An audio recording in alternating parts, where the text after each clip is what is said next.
Apa yang ada di dalam hati kita menggambarkan siapa kita. Dan untuk menentukan seberapa kuatnya seseorang melewati musim-musim dalam hidupnya, salah satunya ditentukan oleh proses pemurnian. Rasul Paulus menulis dalam 2 Timotius 3 ayat 1, "Ketahuilah bahwa pada hari-hari terakhir akan datang masa yang sukar." Dalam terjemahan bahasa Yunani, kata masa yang sukar menggunakan kata kalepos. Kalepos tidak hanya berbicara tentang masa yang sukar, tetapi justru di masa kalepos ini, di mana kita tidak akan bisa kuat menjalaninya kalau kita tidak pernah intim dengan Tuhan. Jadi di masa sukar inilah, bagaimana dunia menarik setiap orang untuk tidak berfungsi secara maksimal di dalam setiap aspek hidup mereka. Makanya hari-hari ini, setiap kita harus kuat menjalani hidup kita. Kuat di sini bukan bicara mengenai fisik, tetapi maksud saya kita harus menjadi orang-orang yang berani melawan arus dan apa yang disodorkan dunia hari-hari ini. Rasul Paulus berkata dalam Roma 12 ayat yang kedua, "Janganlah kamu menjadi serupa dengan dunia ini, tetapi berubahlah oleh pembaharuan budimu, sehingga kamu dapat membedakan manakah kehendak Allah, apa yang baik, yang berkenan kepada Allah dan yang sempurna." Jangan menjadi serupa dengan dunia ini. Dalam terjemahan aslinya memiliki pengertian, kuatlah berenang melawan arus sehingga kamu tidak akan terhanyut. Ada banyak hal yang dunia sodorkan bagi kita yang membuat kita bisa terhanyut mengikuti arus dunia ini. Oleh sebab itu, gereja hari-hari ini harus kembali kepada yang namanya kemurnian. Dan apa yang Tuhan murnikan dari setiap kita hari-hari ini? Pertama, Tuhan lagi memurnikan setiap iman kita. 1 Petrus 1 ayat 6 sampai ayat yang ke-7 berkata demikian, "Bergembiralah akan hal itu, sekalipun sekarang ini kamu seketika harus berduka cita oleh berbagai-bagai pencobaan. Maksud semuanya itu ialah untuk membuktikan kemurnian imanmu yang jauh lebih tinggi nilainya daripada emas yang fana, yang diuji kemurniannya dengan api sehingga kamu memperoleh puji-pujian dan kemuliaan dan kehormatan pada hari Yesus Kristus menyatakan dirinya." Kata pencobaan di dalam ayat yang ke-6 dalam bahasa Yunani menggunakan kata perasmos yang artinya ada sebuah tekanan yang begitu kuat mendorong ke dalam sehingga isi yang murni itu keluar. Sebab kemurnian iman seseorang diuji di saat pencobaan itu datang. Emas kualitasnya semakin murni, harus diproses melalui api. Sama halnya dengan iman kita.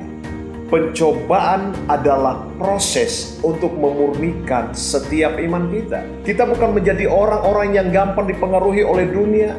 Kita bukan menjadi orang-orang yang gampang mengikuti arus dunia. Kita bukan menjadi orang yang gampang terhanyut.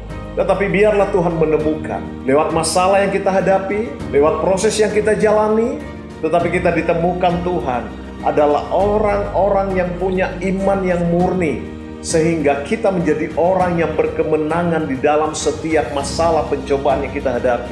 Poin yang kedua, Tuhan lagi memurnikan karakter kita. Roma 12 ayat yang kedua berkata, "Janganlah kamu menjadi serupa dengan dunia ini, tetapi berubahlah oleh pembaharuan budimu, sehingga kamu dapat membedakan manakah kehendak Allah, apa yang baik, yang berkenan kepada Allah dan yang sempurna." Berubahlah oleh pembaharuan budimu. Artinya, kemurnian karakter itu bukan didatangkan dari luar ke dalam, melainkan sesuatu yang dihasilkan dari dalam keluar. Ada sebuah perubahan pola pikir ke arah yang lebih baik, ada sebuah perubahan pola hidup dihasilkan dari dalam keluar. Ingat, karakter kita lagi dimurnikan oleh Tuhan hari-hari ini. Jadilah orang-orang yang punya integritas, punya standar hidup sesuai dengan firman Tuhan. Sehingga ketika masalah itu datang dalam hidup kita punya sikap dan respon yang benar menghadapi setiap masalah. Dan kita keluar sebagai pemenang. Poin yang ketiga, Tuhan lagi memurnikan identitas setiap kita. Galatia 3 ayat 26 berkata, "Sebab kamu semua adalah anak-anak Allah, karena iman di dalam Yesus Kristus." Firman Tuhan berkata, identitas kita adalah anak-anak Allah. Identitas bicara tentang nilai. Identitas bicara tentang standar hidup. Identitas bicara tentang kualitas. Identitas bicara tentang nilai hidup kita. Dan kalau kita paham identitas kita sebagai anak-anak Allah, kita tidak akan mungkin berusaha naik posisi kita dan kemudian kita menjatuhkan yang lain. Karena orang-orang yang tahu identitasnya sebagai anak-anak Allah, maka dia mengerti namanya promosi, pengangkatan itu dari Tuhan. Dan kalau Tuhan yang mengangkat, maka tidak ada yang bisa menurunkan. Dan kalau Tuhan yang membuka jalan, maka tidak ada yang dapat menutupnya. Jadi orang yang tahu identitasnya sebagai anak-anak Allah adalah orang-orang yang tidak pernah merasa cemburu, tidak pernah merasa iri dengan keberhasilan orang lain.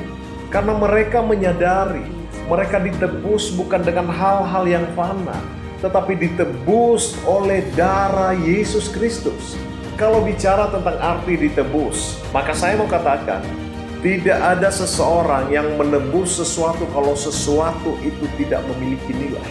Jadi begini, kalau Tuhan sudah rela menebus kita dengan darahnya, berarti kita ini memiliki nilai yang tinggi, kita berharga di mata Tuhan, sehingga kita menjadi orang-orang yang tidak sembarangan dengan hidup ini, tetapi justru kita bisa menghargai setiap anugerah Tuhan, setiap mujizat Tuhan, setiap berkat Tuhan yang dilimpahkan atas setiap hidup kita.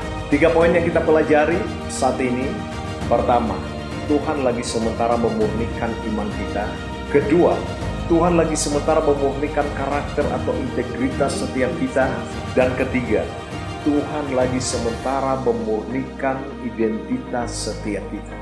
Kalau Bapak Ibu Saudara diberkati dengan channel ini, Bapak Ibu Saudara boleh subscribe dan terus dibagi linknya sehingga banyak orang yang semakin percaya kepada Tuhan.